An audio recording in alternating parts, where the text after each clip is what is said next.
Good. Just feeling good.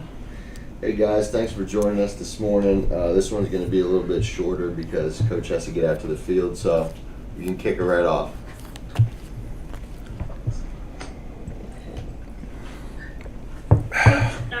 Is the Dontrell Inman signing official? And secondly, how do you feel about your tight ends group after? It should be official this morning. I'm pretty excited about bringing a young man in like that who's got some playing experience. It's a young group of wide receivers we have, and anytime we get an opportunity to bring a player and has had success, we're excited about it. I feel good about the tight ends. I do. I think obviously once we get Logan through the protocol, we'll be okay.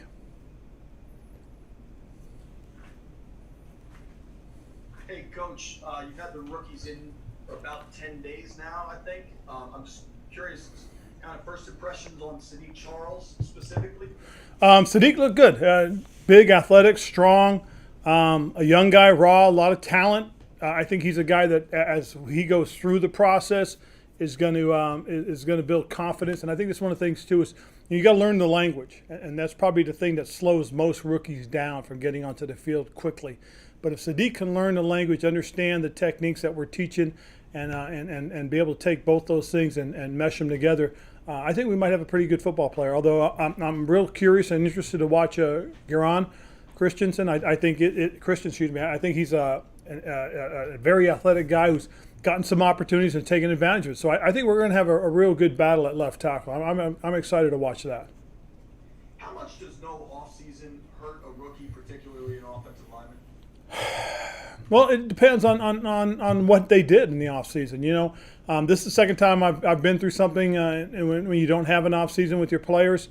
And the first time it was with a quarterback, though, a little bit different. But that guy spent a lot of time with quarterback coaches. Spent a lot of time with the people down at IMG getting himself ready. So I know Sadiq spent a lot of time in the offseason working his technique. I believe he went out and sought the help of a former player. Somebody had told me who it was. I can't remember, but so he had a pretty constructive offseason. He did a lot of positive things in terms of giving himself a chance. But again, I think the biggest thing, more so than anything else, is really just learning the language. And let's don't forget, we Zoom met with those guys, every day, 4 times a week during the off season. During what typically would be your OTAs and mini camps, and plus being a rookie, he got to do the extra time as well with our coaches. Thank you. Good morning, Rob. And speaking of the offensive line, obviously the left tackle and left guard spots are wide open in terms of the competition, but do you see there being competition anywhere else on the offensive line? You said that there'll be competition just because you guys want to see whoever will be the best player there.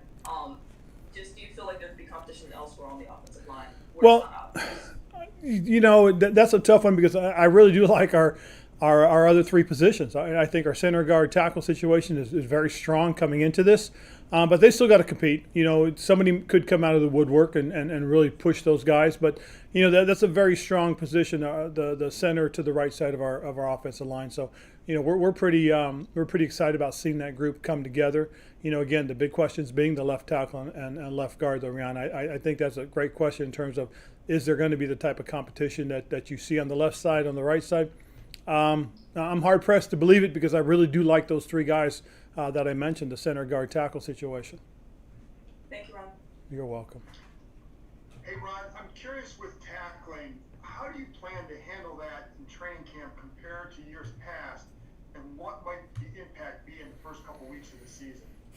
Well, one of the things that we're going to look at doing is, some tackling circuits on the defensive side, some stations in terms of where they can practice their techniques. You don't necessarily have to practice it at full speed. This is one of the things that we went through when I was in Carolina, was that, going into actually halfway through my first season, one of the things that was very evident was we weren't tackling as well as we needed to.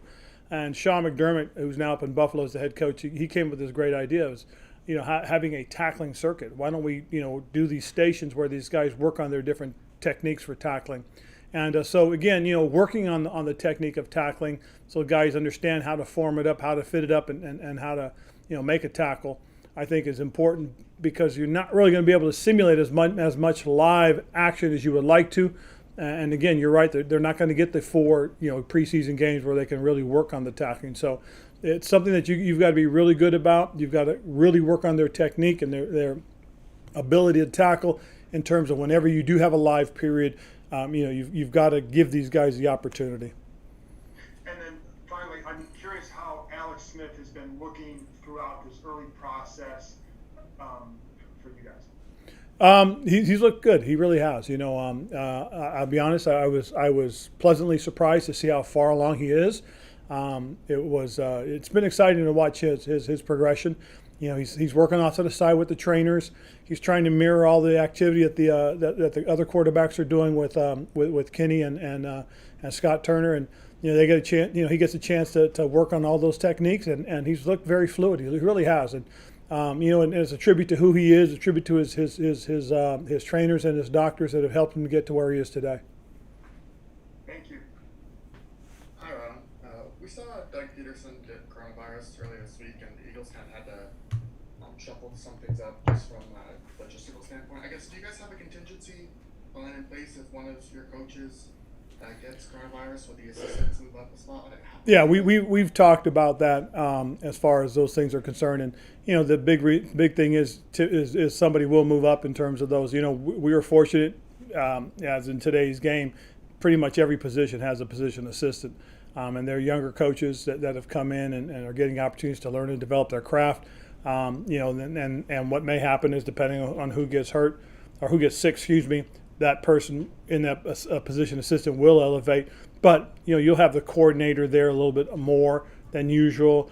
I'll be there a little bit more than usual, and some of the other position coaches that are around them can help out as well. So it's something that we talked about I think about 2 weeks ago, and when we first got back, as to how do we want to handle this. And the big thing just being is, hey, we got young guys in position, and they have to understand and they have to realize and recognize that their opportunity could come at any time. No different than a player. If a starter gets hurt, or can't play, the backup has to be ready to go. And in this case, the same thing. Yeah.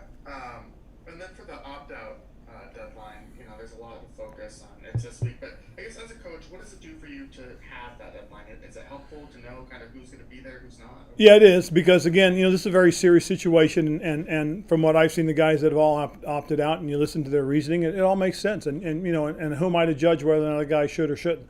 I actually have talked to one of our players who did opt out, and it was very heartfelt. We had a great discussion, and I told him I respect his decision, and so he made his own decision based on himself and his family, and to me that's important when you make those types of decisions. Thank you. Hey Ron, just to back up on Alex a little bit, do you feel like what you've seen of him so far that you can maybe envision him being part of this quarterback competition in camp, or is that too far away for that to happen? No, I can envision it, and I said the big thing is if he can do the things that we need him to do, that he needs to do to help himself on the football field, he'll be part of the conversation most definitely. I mean, he's did some really good things last week. He went through all four workout days, had no residual effect the next morning, which is always important because the next day usually tells, and he comes out and he's just raring to go. So we'll see how he is this week, and we'll go from there. Is there ever a point where it becomes maybe a problem, like it's too late in camp, and then it becomes you bring a competition in? Is there a drop dead point, or do you look at it that way? No, I really haven't thought about a drop dead point, mostly because he's a veteran. He's a very smart quarterback, bright individual, and be honest with you, I probably believe he already knows probably 75% of our playbook. So for him, it's really just a matter of can he do the movements he needs to do? Can he protect himself when he's on the field? More so than anything else. I mean, again, because remember, he's going to have to hand the ball off. He's going to have to drop back into the pocket, throw the ball. He's going to have to escape. And we have to make sure he can do those things and protect himself as he plays.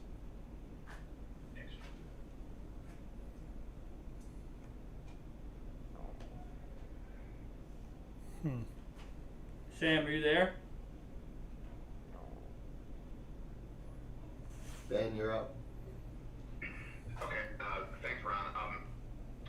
With regards to Brandon Sheriff, earlier in the year when we were talking about some other players with regards to extensions, you said that as a new have a chance to be around them in person to get a feel before you committed to them long term. Obviously, the pandemic took away that opportunity, but I'm wondering how much did that factor into the fact that Brandon Scherf didn't get a contract extension, and how do you feel about the fact the old guys ultimately could not get one of them? Well, I think as we get to know him more and more, it really is one of those things where you feel more and more comfortable with a guy like that and making a kind of commitment. He's been great. He's been here a little over a week. We've interacted with him on Zoom on the off season. Now we got a chance to watch him work out, and he's been darn good. He really has. He's been as good as advertised. One of the things that we talk about is who these guys are, and as we've gotten to know Brandon, I've gotten to know him. I've been impressed so far, and it's one of those things that again, going into the off season, who knows? We'll see what happens during the season, but he is somebody that that has been as good as advertised so far. And just curious, you mentioned that you think Alex probably has about 75% of the playbook down, give or take. I'm presuming Kyle Allen's way up there based on his experience. Yes. Where do you think where you guys right now in camp, where Dwayne is right now? Well, I don't think Dwayne's very far behind. I really don't. He's done a great job of studying, preparing, getting himself ready for this, and he's been great. He's been on the field doing the things that we've asked of him.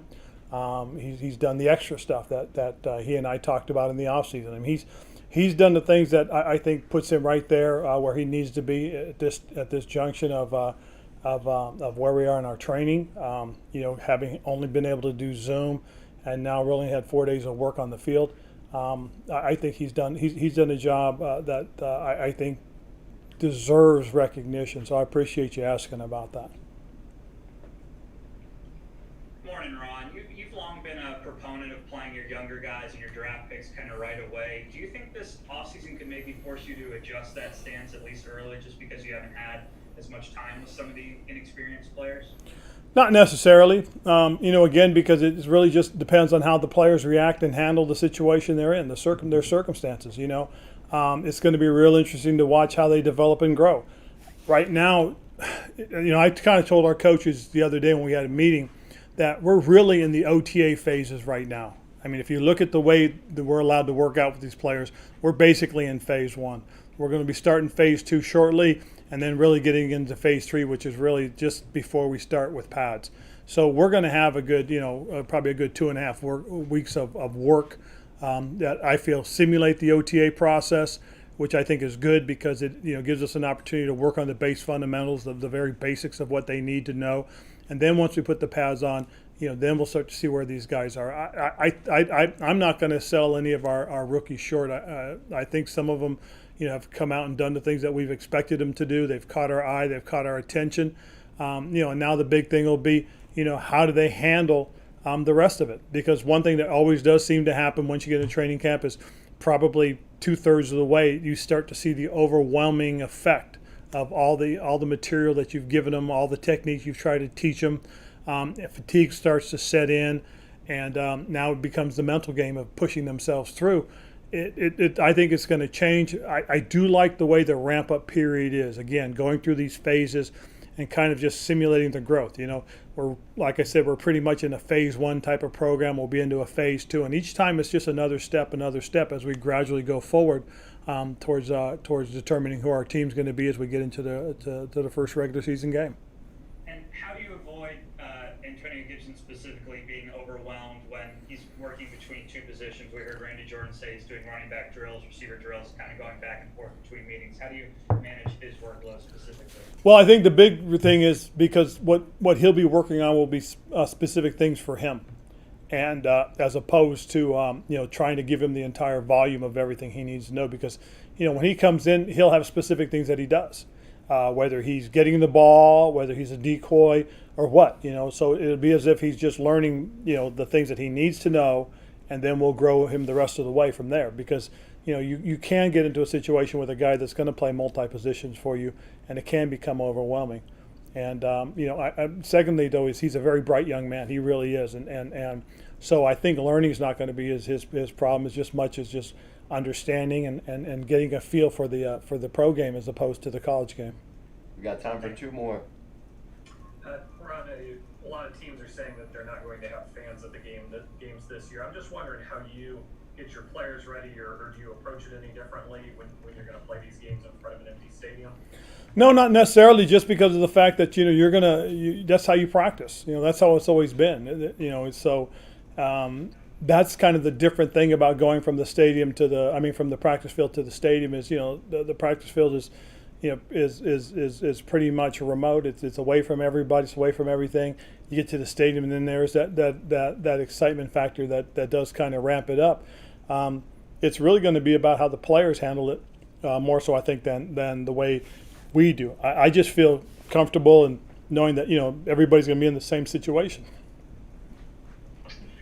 Hey Ron, good morning. Wanted to ask you specifically about Ronald Darby.